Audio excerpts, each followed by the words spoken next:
our church youth group does a bunch of fundraising events to help pay for our mission trip in August. Today is our annual car wash and ice cream sale, and it's a perfect day for it. For the last 14 years, Hamilton's youth group has taken a week-long road trip down to the Redbird Mission in the Appalachian Mountains of Kentucky, where we repair the homes of needy families. We replace floors,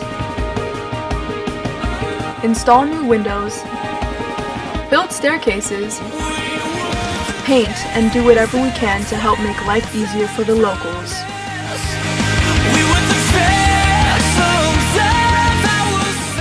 We raise the money to pay for all materials we use in Kentucky, as well as for our room and board at the mission.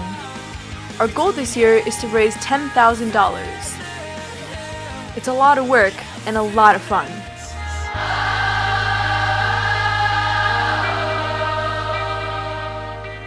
You're seeing this video because you're connected online to someone who's going on the trip, like me. If you'd like to help pay for a trip by donating a few dollars, click on the link below. Come on, I know you want to do it. Just click it. It's right there. Just click it.